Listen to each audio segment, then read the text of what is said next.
तर याच बदलापूर अत्याचार प्रकरणावरनं राज्यात आता राजकारणाला सुद्धा सुरुवात झाली आहे। बघूयात त्या संदर्भातल्या या 9 बातम्या।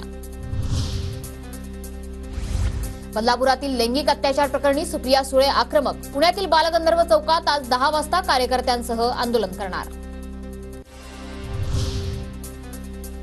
बदलापुरातील आरोपीला अटक, खटला फास्ट ट्रॅक कोर्टात चालवला जाणार। शाळेच्या संस्थाचालकांची चौकशी करण्याचे आदेश, मुख्यमंत्री शिंदेंची माहिती।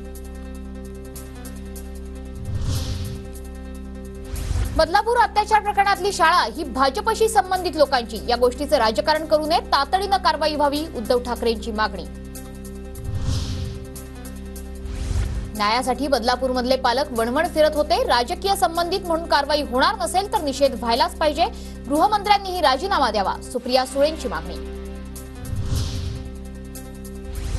उद्धव ठाकरे हे राज्याचे माजी मुख्यमंत्री राहिले, त्यांनी खालच्या दर्जाचं राजकारण करू नये, बदलापूर घटनेत विरोधकांनीही राजकारण करू नये, फडणवीसांचा सुप्रिया सुळे आणि उद्धव ठाकरेंवर निशाणा।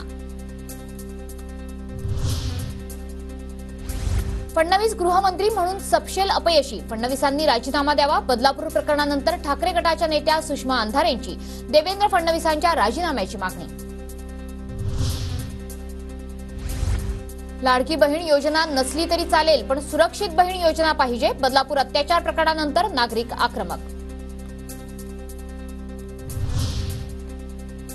बदलापुरातील आंदोलन हे राजकीय दृष्ट्या प्रेरित दिसतंय। माझी लाडकी बहीण योजनेचे पोस्टर्स लोक घेऊन आलेत, या घटनेचा राजकीय फायदा कुणी घेऊ नये, आंदोलकांना भेट दिल्यानंतर गिरीश महाजनांचं वक्तव्य।